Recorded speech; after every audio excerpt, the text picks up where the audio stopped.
They called this one Three Fires, Three Shacks. And so what we're trying to do is reintroduce these kids to original foods. We're trying to focus on like pre-contact techniques of cooking. So there's a lot of cooking in clay pots. There's cooking in a big wooden trough. There's cooking right on the hot stones. We're using a lot of our original ingredients. Like today we really focused on mush. Okay, so now these 4 colors, all of our foods are basically varieties of these colors.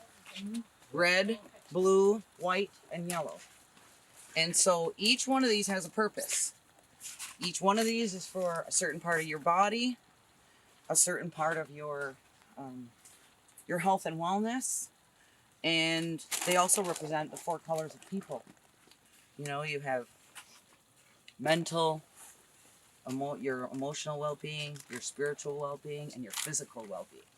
So let's come to consensus as a class. What kind would you guys like to try today? Red. Red. Red.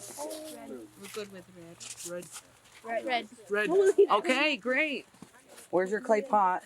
We need another person. Come on over and add your corn flour. You want to put enough corn flour in there so that your water is at least an inch above it.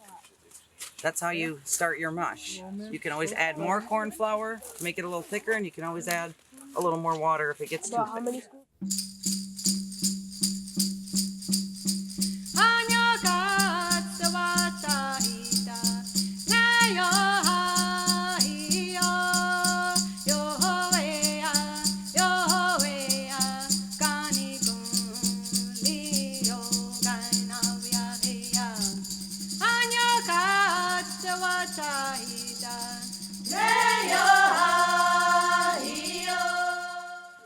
And once it starts to get hot and it starts getting thicker, then we'll add more water if necessary.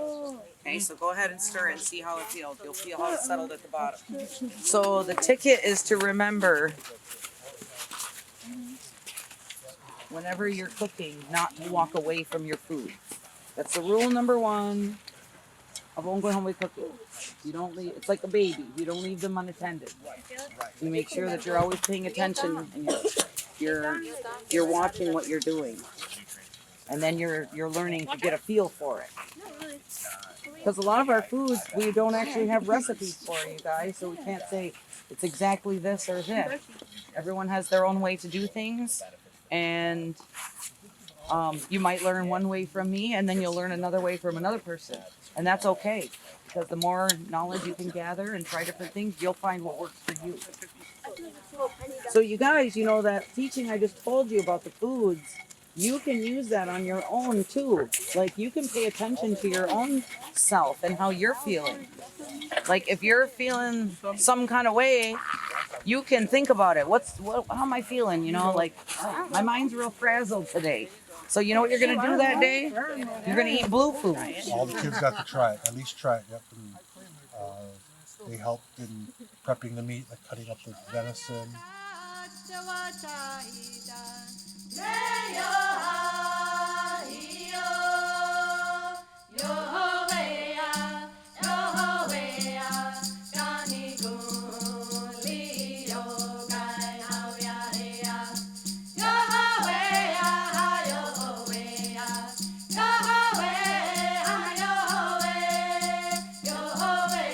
Stirring the mush, watching the mush, making the rice. We made wild rice in the big trough.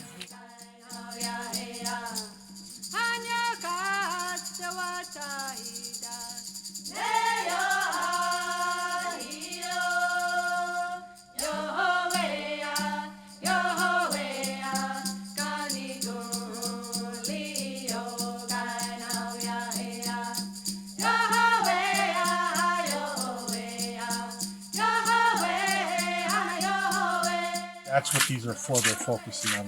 Tomorrow we're going to be probably doing some, focusing on some salmon.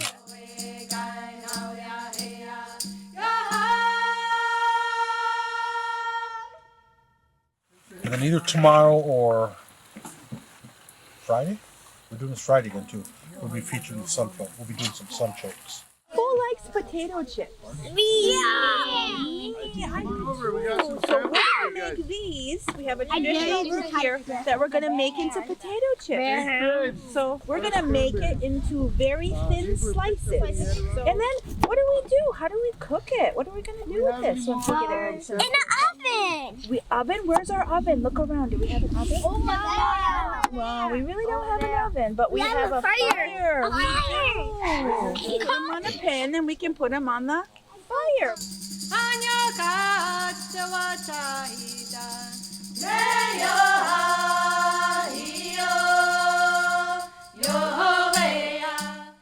We would call it Jitkas in Tuscarora, which means the American chestnut. It was a once abundant tree, huge, massive, big around as these two tents sometimes, all through the Appalachians, and definitely into Haudenosaunee territory. Big overlap between the ranges of our people and this tree. But it's in tough shape now because of a blight that came over about 100 years ago. And but there's still a few trees that produce nuts, and where I work at the college, the forestry college, there's some professors there who study this and are able to get us access to some of these original nuts. The tree is a deciduous, big, massive, one of our great eastern hardwoods, and they mast, or they produce nuts, these nuts that are very spiky to the touch. And oftentimes, if you just let them dry, they'll naturally peel open. And of course, inside are usually 3, sometimes 2, but mostly 3. These are corn soup paddles, and the majority of these are used in the wooden troughs. So before we had iron pots, cast iron pots, or any copper kettles, we used wooden troughs, and that's what we're going to use today. These smaller ones, when you see them flat on the edge like this, these are mush paddles, and they're used to stir corn mush. So they're always tapered at the end. See, they're a little skinnier here than thick down here, and they get thin, so that you can, as you're stirring it, you're keeping it from sticking to the clay pots. And this one's like that too. This one I like to use for, it's rounded, and you can use it for doing the circular edges, almost like a spatula. These are for smaller soups, like if you have a smaller container. Same with these. These can also be used for cornbread, to pick them up. And then these are mush sticks. You can really use them from any sticks, but these ones came from the Navajo Nation. You can even make your own if you want. You just tie a little string around here and tie them real tight, and then it's almost like a little separator to keep everything moving around so they don't get like lumps. Because you can't throw, when you're making corn mush, you can't throw cornmeal, the corn flour, into hot water, because it will make instant dumplings. So you have to stir it up first. You put the corn in with the water, and then you stir it up and get it going, and then you keep it going. So that's what we're going to do today with that little clay pot. Yeah. We got pots. Yay. Okay, we need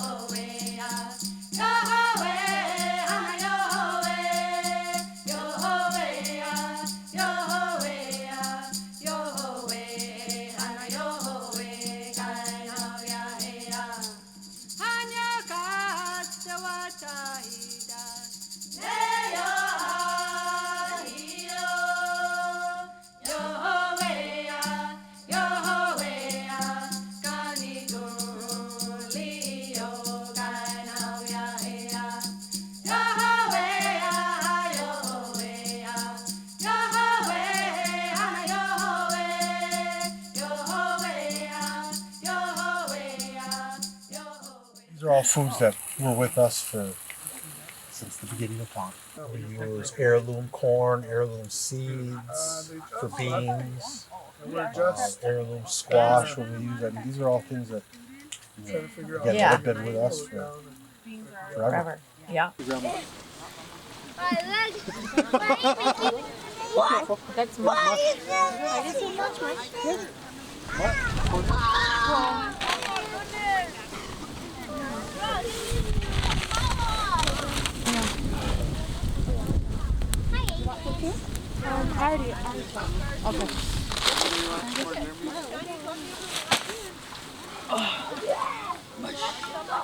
Guys, going to go back out.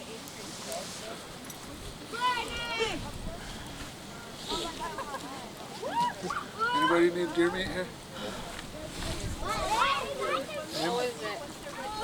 You can use your hands. Oh, there we go. Perfect. That's a magic touch. Okay, Gaho, you're gonna take that up. We just had to add a little ingredient. Somebody spot me. Okay. What is that? Big spread of This is for the mush. Okay, I'll do it. Yep, take your picture and Oh, then you can see the maple syrup onto the top. How sweet is that? Is it like a strawberry mush thing? Wow. You need this one? Are you ready? Get closer to me.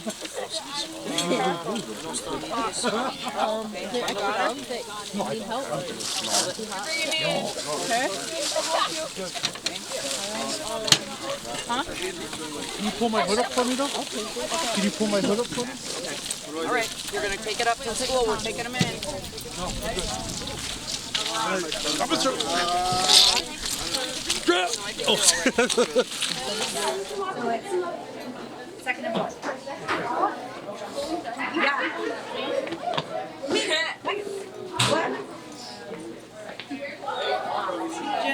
Just find a seat, guys.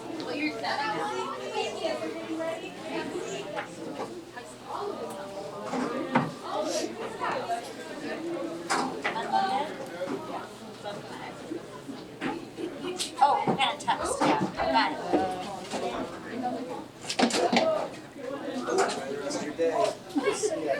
Come on, stop it. I liked the cooking because we get to learn our old ways of cooking. It's important to tell others, like our relatives learn about our old ways of cooking. So that you don't have to write one every time. So we can show it to the next generation. You know? And it tastes good. So. What I liked about the event, everything that I get to help cook and stuff, gotta help do like a lot of stuff. My favorite part must have been the first time we went out when we were making the mush and cutting venison. Favorite part was probably when I got to cook the steaks on the rocks. That was my second time ever doing it. Yeah, same. Because last year we did it too. My favorite part of cooking event was cutting the buffalo heart. What we saw in you guys and the things that we were watching, how we were watching you guys, how you conducted yourself. Thank you. You guys should be commended. And all your staff and teachers. This was phenomenal. This was great. This is why I do these things. When I get to do stuff like this, it really touches my heart, and I want to say thank you guys. And there's a bright future. We have a bright future. And if I can leave anything with you guys again, like I shared with you, many of you the other day, just remember, at some point, you guys were somebody's thought as a seventh generation. That philosophy and that teaching that we have, somebody thought of you guys as a seventh generation. And I think they'd be very happy and very proud to see where those good thoughts for our young people and for that seventh generation is going right now. I think they'd be very happy with that, especially this weekend. So now